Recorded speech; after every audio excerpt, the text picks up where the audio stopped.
Hello, Roast Nation. Chris Cordani and Angie Wong here with another edition of Prime Roast. And believe me, there's a lot to roast. It was hard to narrow it down this week, Angie. There's a lot to roast, but a lot of things happened this week. I mean, including, several bombings in Iran by the U.S. forces, which were incredibly successful despite what the mainstream media likes to call it. I've been spending my week defending the strikes, even though I didn't have Pentagon papers. I could tell you that several 30,000-pound bombs dropped into it strategically, probably, vaporized a couple of things. What do you think? We'll put it this way: it was a strike that was designed not to interfere or at least kill citizens or non-combatants, if you will. And if some whiny crybabies say, "Oh, the scientists were in there; they're not combatants," if you're building a nuclear bomb or doing research to build one at a facility to try to destroy the Western countries and America, as well as Israel or any of our allies, well, you're a combatant. So basically, it was a strike that wasn't meant to hit cities, which didn't. It was meant to destroy facilities. And according to a very big report recently by the, I believe it was the Institute for Science and International Security, the damage was massive. That's also contrary to some of the lefty media reports. Yeah, and quite honestly, look, the roads to the sites are closed, and the UN inspectors are not even allowed in. Iran won't let them in. So what are we basing this on? We're basing this on an early report that was released by the military. And again, first reports are almost always wrong until Boots can get in there and assess for itself. So they're basing it on satellite imagery as well. You can't see how deep underground this goes from that. So, but the left wants this narrative, and I've been trying to defend President Trump, Secretary Pete Hegseth, and everyone else involved in this mission on air all week. And quite honestly, I shouldn't have to do that. I'm not someone in the military. All I can tell you is that it's too early for damage assessments. You might not really have to defend Donald Trump. All things considered, the opposition pretty much helps him along the way. Perhaps, yes, I know damage was done to the Iranian nuclear facilities, but the biggest bomb was Al Green's attempt to impeach Donald Trump over this. You got to hear this. Mr. Speaker, and still I rise. Wait, what do you think you are, Maya Angelou?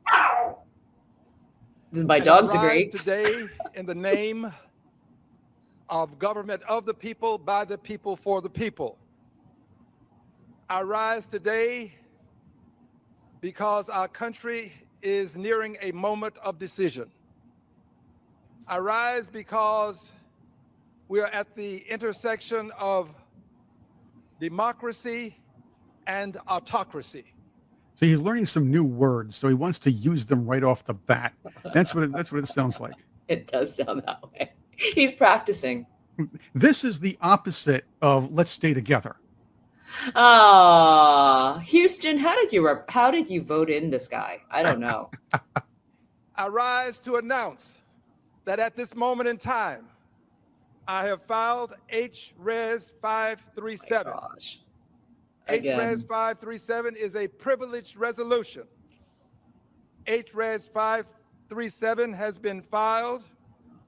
Oh, yes, you said that already. Okay, that's good. So you filed it. It has been filed, and it's a resolution. We learned a lot. And it's been filed. And these numbers don't mean anything. This guy sounds drunk. Do you think he's drunk? I think, or hungover. I mean, that's the look I have when I am like 3 whiskeys in the next morning, right? He is just like awful on stage, off stage. Like, this guy is vile. Well, 2 things we just learned. That's more like me without my coffee in the morning. And it'll be interesting to have you 3 whiskeys in doing the show today. Oh, if you want it. That's going to happen one day. We should do a match. Let's do a match game edition where we do some of this 3 whiskeys in. That's what they used to do back in the 70s. Not a good idea. Al Green is so dumb. How dumb is he? Well, let's just let him speak for himself. Because I believe that the President of the United States has committed an impeachable act. HRES 57 addresses abuse of presidential powers by disregarding the separation of powers, devolving American democracy into an authoritarian. I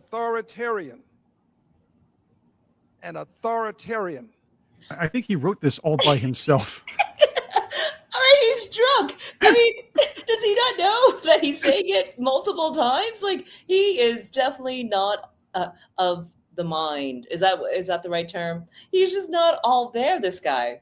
And He's he's not got all there. only 5 minutes to spit it out. He's not all there. He's not all there. He's not all there. Government. Oh, freak show. Usurping This is hard to congressional listen power to. It's like to declare war. drawn out. He's less fun when he's not screaming, holding his cane. Mr. Speaker, I take no delight in what I'm doing. Yes, you do. You get screen time. I do this because I love my country. I do this because I understand that the Constitution is going to be meaningful or it will be meaningless. You mean that part where the commander-in-chief runs all military operations, that sort of thing, and Yeah, he forgot. doesn't have to talk, doesn't have to seek counsel all the time with potential. Well, let's put it this way: you don't seek counsel, and he has time afterwards to kind of inform them what's going on too. He doesn't have to do it beforehand. That's the other thing. But the idea is you can't tell everybody what's going on. Donald Trump, while Green's trying to impeach him for this, Donald Trump had to pull a fake out on everybody. Angie, he pulled a fake out on his own base. He pulled a fake out on the Democrats, pulled a fake out on the media, pulled a fake out on Iran, and pulled a fake out on Israel. Did all this. Nobody knew, but you can't tell anybody anymore. This is not 1865 where Abraham Lincoln can discuss matters with the Union Congress members. And if anybody tries to leak, it'll take a long time to get the horse out there to do that. On the other, this is instant. Somebody could just pick up a cell phone or text the wrong person, if you will, if they're compromised, and give out the information necessary, and give Iran some time to pull out a lot more of their stock, if you will. So you can't tell these people what's going on, especially those on the left. I mean, it's just called military warfare. This is what happens. I don't see anything wrong with it at all. It was deception, beautifully coordinated. I love that it worked. Look, it was an amazing military op, right? 37 hours. Those bombers did not touch land for 37 hours. It was refueled at least 3 times.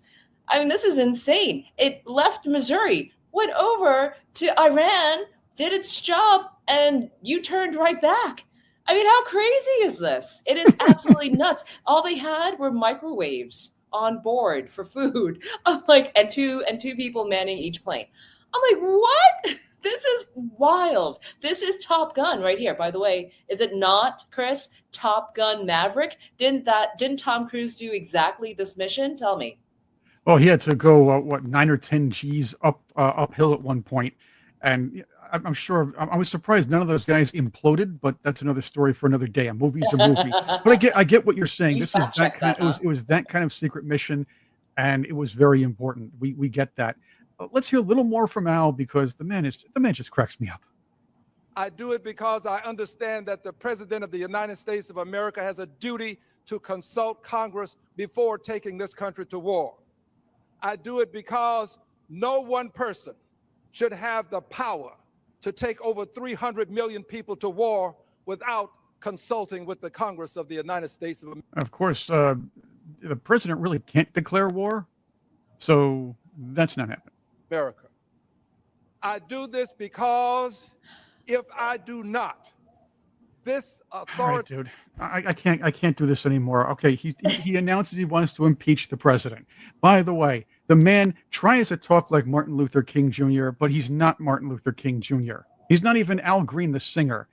He's a guy like he's the Black Abe Simpson of the Democrat Party, who throws his cane up and starts yelling at the clouds when things don't go his way. Yeah, Democrats are now going to bars and looking for like the last man standing to run for Congress. That's what he looks like to me. He looks like the guy at 7 a.m. after a long night. This guy needs a shower. He needs to wake up his brain. He needs to like just not. I don't understand how Houston, which is a city I love, how they got that guy in. Really, Houston, you got to wake up. I got to come over there and talk to you. I don't remember. Part of Detroit has that Brillo head guy too. That tried to impeach the president beforehand. The one that the dog murderer. Yeah, I see you forgot his name already. Well, Yeah. never fear though, Angie, because Alexandria Ocasio-Cortez came up with this brilliant idea to impeach the president over this first. You think Al Green, the elder statesman, would know better, but Trump made fun of her, and as you know, you can't mess with Alexandria Ocasio-Cortez. Oh, but we do all the time. Well, because again, she like Al cracks me up. But listen to her. She's getting tough now. She's trying to channel her inner Jasmine Crockett. Ah. He wanted to pick a fight with me. Okay, is she What flirting is with him now? that? Why is she batting her eyes? Is she flirting with Trump? She wants a piece of the Donald. She's into Donnie. Oh, I suppose because Donald doesn't look Ooh. anything like that stereotype millennial she calls her boyfriend. That guy is every millennial stereotype rolled up into one, mixed with Prince. Was it Prince Harry, the one with Meghan Markle?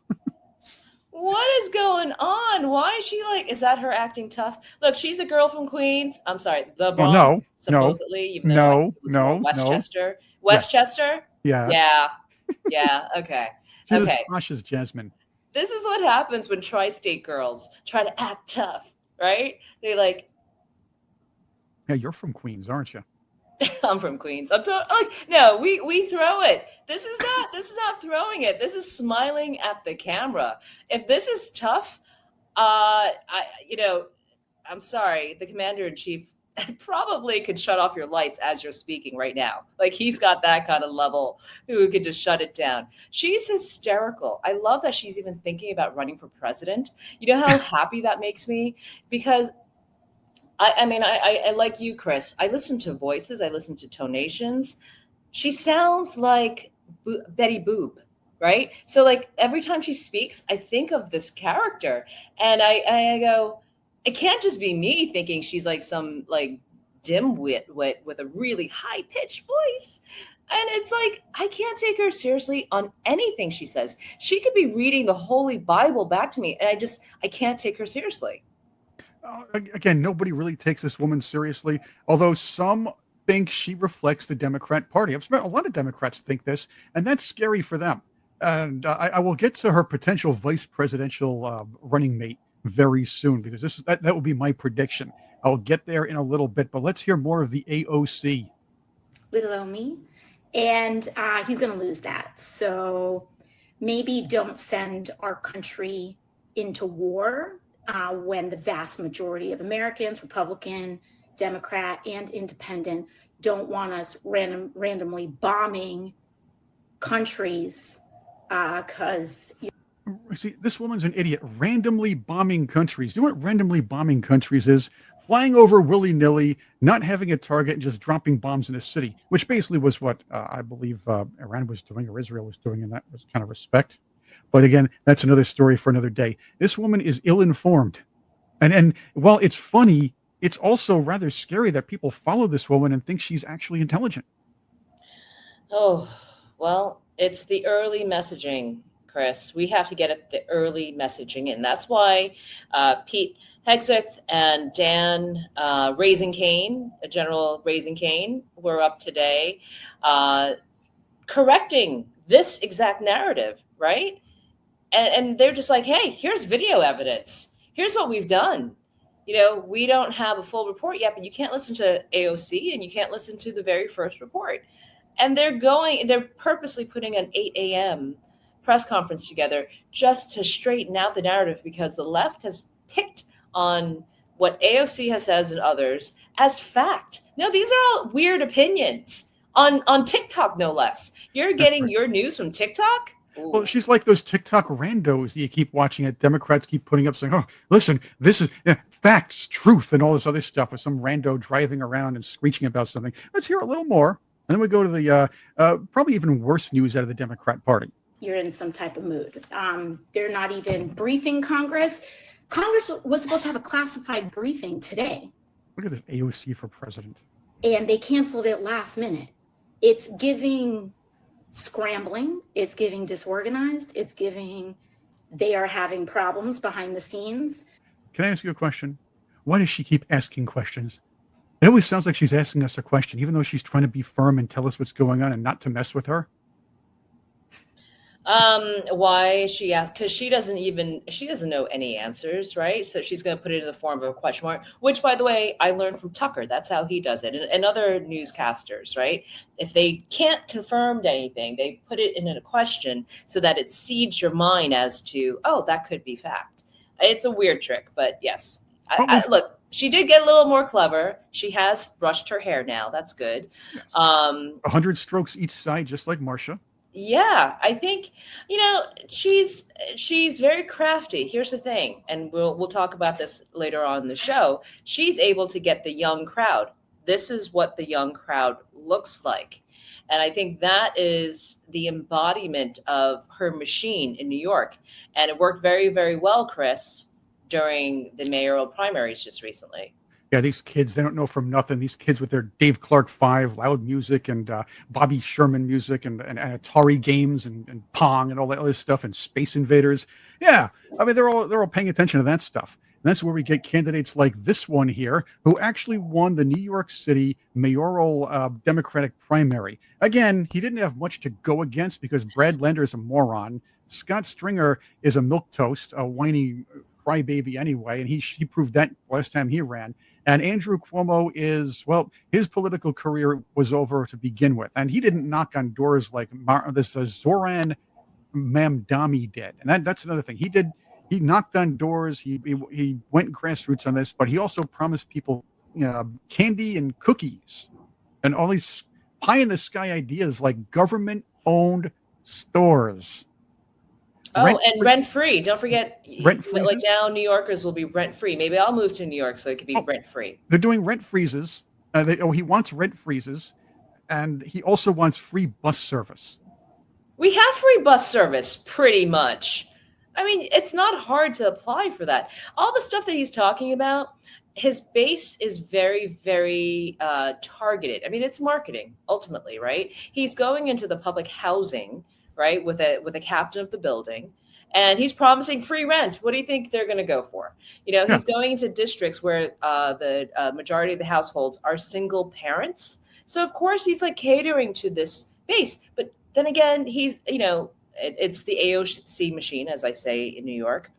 Well, they know exactly what math game they have to play to secure the number of votes that he needed. And quite honestly, he didn't. I mean, he won by what? I can't remember exactly, about 8 points above Cuomo. First round, about 8 points above Cuomo. First round. Now, Cuomo could have won the ranked choice if a lot of these last place voters picked him as their second choice. It's a long shot. It's a long shot. He had a puncher's chance because I'm sure. Look, Zoran Mamdani is the kind of guy where people go into the voting booth drunk and say, "Hey, yeah, let's vote for this guy." No. And they wake up the next morning and read the newspaper and say, "What? He won?" That's the kind of guy he is. And this also shows a lot of Democrats probably didn't even go to the polls thinking Andrew Cuomo would win. It also shows the mentality of the new Democrats who are looking to appoint Sadiq Khan the sequel as the mayor of New York. Yeah. Okay. Well, we are turning into London for sure. I actually have asked my former co-host of a radio show that I did in Washington, D.C., who is a socialist. He's proud to be a socialist in New York, what this is about. And he was very, very happy for Zoran. And this is a reaction to a lot of what's been going on in the news, right? Zoran is anti-Tom Holman, which you can't be anti-Tom Holman with me because he's pro-criminal illegal alien. Right. And also there's a weird backlash after October 7th. There was the counter narrative in New York and other cities for October 7th was so strong from the opposing side, or rather the anti-Israeli side. So, Chris, we first have to understand why Zoran even won in the first place. And it was a pretty overwhelming win, even though I know there's still several rounds of ranked choice coming by next week. This is a reaction to a lot of things that have been happening in the news lately, including the ICE detentions, including Tom Holman, who I love, but this guy's anti-Tom Holman, and also the rhetoric that was coming out after October 7th. This is kind of a rebel response that, we can also be, we can also veer away from this kind of pro-Israel stance that we've had for several decades. And this is coming from friends in New York saying this, not me. And they were just happy to be able to take a stance that wasn't completely pro-Israel, and that if you veered out of line, you're not going to just be labeled an anti-Semite. So a lot of this is like wrapped up in that kind of culture, which is why this young 33-year-old state senator won. State senator, right? State senator, state assemblyman. Yes, assemblyman. I mean, but also, this is a litmus test for the Democratic Party. And you better believe there's going to be so much money poured into this mayoral race in November, because the Democrats needed a win. They just needed to have a win after losing the House, the White House, Senate. I mean, it was a complete trifecta last November. If they didn't have another win sometime down the line, they would have been the permanent minority party. So this realigns them. This pushes the socialist agenda. Remember, we're trying to quash that, including people like John Fetterman and other kind of moderate Democrats. They didn't want any of this stuff because they know that they would lose their district if they, had to go back for a re-election. So this win is actually extremely important for Democrats, because then this will now dictate how they run candidates in other cities and other races. And they're trying to show in every which way there's a momentum for someone like Zoran. That's what's scary to me, because this is not a one-off, you guys. This is New York City, yes, the biggest city in the country, but this is not a one-off race. They're going to be looking to run races like this in every small town, every big town going forward. They're going to say, look, we've got the momentum, see? Well, that's why we have to really quash this now. They have radicals in Chicago and they have radicals in Los Angeles, but we expect that in Los Angeles. And Colorado is a Mayor Johnson, who has made people who's done the impossible. He's made people actually miss Mayor Lightfoot. That's how bad this mayor has been. But the Democrats I do miss her. Right. The Democrats are now a full-on Marxist Communist Party, despite what the people in the middle are trying to tell you. The establishment is now full Marxist, and they've unmasked themselves. People like Zoran Mamdani are promising such childish things to people, promising all these free things, like, as we said, rent freezes. You know what's going to happen with the rent freeze? Who's going to pay for maintenance as maintenance costs, labor costs go up in the next decade? Who's going to pay for the free busing when maintenance costs come around for that too? No, those buses are going to be falling apart. We'll be seeing accidents. And by the way, he wants to have government-owned stores. That man will be responsible for bankrupting and destroying bodegas across the entire city. He's going to put them all out of business if he pulls that off. And again, he wants to push his communist policies. That's what they are. Communist policies, Soviet policies. He is going to bankrupt the very people who think that he supports them. Should we let him for 4 years? Maybe we should let this experiment run wild. Well, he could embarrass himself and lose too, and I'm with you on this one, but I do believe this opens the door for Mayor Adams to come and say, ha ha, now you can have me, because you tried to kick me out of office. The best you could do, the best think about it, the best the Democrats could do to try to oust Eric Adams was Andrew Cuomo, a disgraced politician, and Zoran Mamdani, who made himself famous by screeching in a bullhorn or whatever, is ranting and raving at the Newark anti-ICE, the Newark anti-ICE protest, where Lorena McKenna was trying to beat up an ICE agent. Yeah, how many times can I say Tom Holman on this show? I mean, clearly I have a crush. Oh yeah, I know you like those bald guys, that's the thing. But I'll tell you what. Bald guys? That's not the reason. It's because he protects his country. Come on, bald guys. Well, I like the alpha guys. How about that? I see a pattern. But anyway, Anyway, having we need said those that, men back. Come on, I just want men to be men again. I mean, seriously, I'm in New York City right now. I'm looking at the dudes here. I'm like, how is anyone dating these guys? It's just like they're wearing like, earrings and skirts, and like they have hair clips. Men have hair clips now. It's not a man bun. It's actually like something that I would put on my daughter, when we go right. to Disneyland. There's no such thing as a man bun. That's an oxymoron. No? That's what the do you truth. call it then?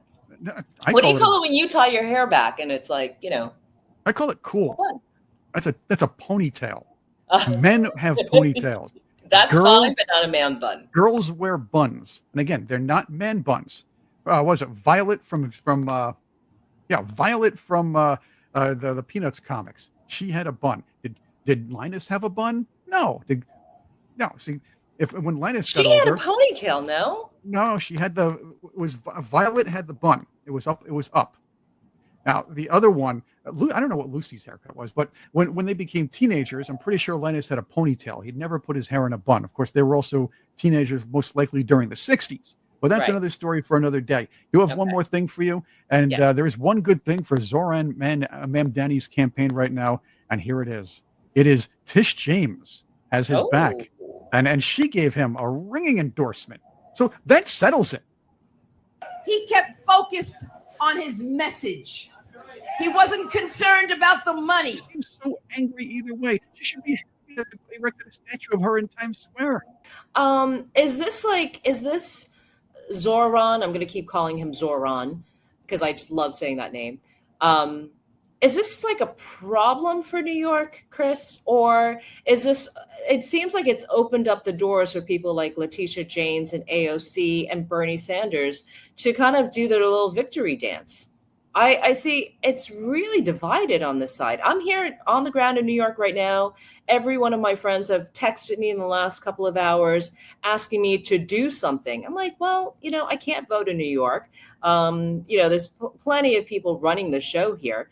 And I wonder if the best thing we can do is actually just throw our support to Mayor Eric Adams. I can't even believe we're saying this. Oh, look, Adams, for all his falling in line for the first year or so as mayor, he realized, wait a minute, we can't take all these illegals here. It's costing us money. You can't make us foot the bill all this time. Although De Blasio forced the city to become a sanctuary city.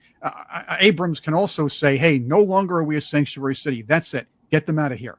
He could have said that, but he didn't. So that's a strike against him. But the fact is, he did stand up to the Democrat machine, and they did come down on him. They said, we're not going to organize. We're not going to nominate you. We're not going to let you in the primary. We're going to take away your police commissioner. We're going to take away some of your staff. We're going to take away your fire commissioner. And that's what they did. They came down on Eric Adams, and he withstood the Democrat machine. Yeah. If there's a three-way split, and you're going to see Curtis Sliwa is probably going to take 33% of the vote at least, maybe less if some of these people decide, well, let's vote for Adams.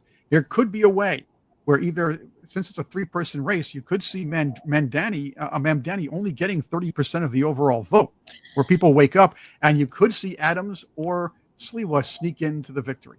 And that's my hope. And that's oddly going to happen because you already know that Eric Adams will split the vote for Democrats, right? With Curtis Sliwa, I'm not sure. I mean, I know he didn't have a primary last Tuesday, but even his polling only put him at 9.3%. I don't see the New York GOP throwing a lot of money into that game. I think as of today, the newspapers are looking to support Eric Adams because there's just no better choice, which is a complete turnaround for like someone like the New York Post, who's been bashing him for the last couple of years. So I think Eric Adams has become the solution to the Zoran problem. And now he's saying all the right verbiage to say, oh, okay, he's not so bad after all. Oh, that Turkish money? We'll forget that. Or, all the scandals involving his twin brother, or not twin brother. No, sorry, that's the NYPD guy. I mean, all of this is all wrapped up under the Eric Adams administration. But we're going to forget all that because we cannot stand this communist crackhead who just won the primary. And we can go into the minutiae. I am going to be looking at I've been looking actually at all the electoral maps and the districts, the precincts where he did win. This was the AOC machine. Right. Well, Pure and pure. All right, I'm going to stop there. It was partially the AOC far left machine, but give Mamdani credit. He did something that Cuomo felt he was too good to do, and this is how Alexandria Ocasio-Cortez beat that other guy. I always forget his name. The guy, the very powerful Democrat that owned that district before. He knocked on doors. He went to the people. He went to, like you said, he went to Section 8 housing. He went to encourage people to vote. Now, this can be done during the primary. And a Democrat election where he can push his pie in the sky ideas like all this free stuff and tax the rich and everything. It's not going to play in the general election as well as he thinks it is, but it did get him the primary. And Andrew Cuomo, for all his faults, and there were many of them, he also felt he was too good to have to knock on doors and do the street campaigns. He figured the commercials and his name would carry him through. People want to see people on the ground level, no matter who they are at times. And that's something that's something that people don't really understand about campaigning sometimes. Yeah. A good ground game will win elections, and a good TikTok game will win elections. Cuomo had neither because he's a snob, and he felt he was too good for both. So that's partially on him. A little more, Tish. The power of the message, the power of his word. Power of his word. Who? Zoran? No, the power of his promising free candy. I saw in my beloved Brooklyn and all throughout the city that this campaign was fueled. It was fueled by the power of people. People yearning for change in this city. People who heard his message. And we all came together. Yeah, okay. This is my problem with her. She's now running on the back of Mamdani. Letitia James. She was a failed gubernatorial candidate. Yep. She probably thinks she's going to weasel her way into some kind of city leadership position when she's finally kicked out of the. No. Yeah, and she probably also is going to need some serious help when it comes to these fraud charges that are being put up against her. So she's probably hedging her bets on Mamdani winning, which again will make her a huge loser. Oh gosh, yeah, all those things definitely true. But you see the band coming back together. That's the sad part. I thought Trump dismantled this band. What happened? Why are they back together? Why are they singing on the same stage again? I don't know. Chris, I think people are mobilized for November. I know the Jewish community have been reaching out to me saying we cannot have this guy in. And there are reports of lots of people canceling their sales contracts in New York City saying, I don't think we want to buy in. So I hope this amounts to some sort of wake-up call to both sides, right? I want the New York GOP to wake up and do something about this. I'm gonna stop you there. The New York Republicans have given up the mayorship. They have ever since again. People will say, well, Bloomberg was a Republican. No, he wasn't. Bloomberg ran for president as a Democrat. He was a fake Republican. He just got on the ticket and he just won on his own name. He could have run as a happiness is the freedom to party and would have won those elections. The Republicans since then have nominated Ray Lota, or not Ray Lota, John or Joe Lota, whenever it was a guy with like zero personality. Then they didn't help Meliatakis later on. They didn't help Sliwa, and they're not going to help Sliwa now. They put no money, no help, no advertising, and no help in the ground game. That is why the Republicans are going to lose. Hey, you know what? What they should have done was keep fighting. They might not have won those last 3 elections, but they could have gotten themselves up to 35, 45% and made things a challenge. And then when something like this happens, sneak in for a victory. But no, they failed. They didn't bother supporting their mayoral candidates, and now they're going to pay the price for that. Yep. So hopefully this flips the table upside down. We know that there's going to be hundreds of millions of dollars poured into this race. I hope this is done for good reasons. But oddly, I think maybe an independent can finally win in New York. I mean, for the mayoral, for any sort of big races in New York, that's a big deal for an independent to come in. And if this turns out to be by design, somehow by the Trump team, I'm going to just freak out because they're just playing this so well. Remember, Eric Adams was one of the first people to go to the White House. So who knows? This could have all been by design, the same way that the Iranian strikes were by design. I mean, the whole thing has just been such a wild and beautiful choreography. I can't stand it anymore. I love reporting on the Trump administration because they're just so good. It's so refined. Even though the style may be very Queen style, which I know a lot of people are taking offensive to, but it is just so good to report on this stuff every day. I'm just so thankful I get to do it. And yeah, they do provide us plenty of material. But of course, this wild ride has to end, unfortunately. But Angie, another good week. Yes. All right. Bye, Prime Roasters. We'll see you next week. Thanks for tuning in.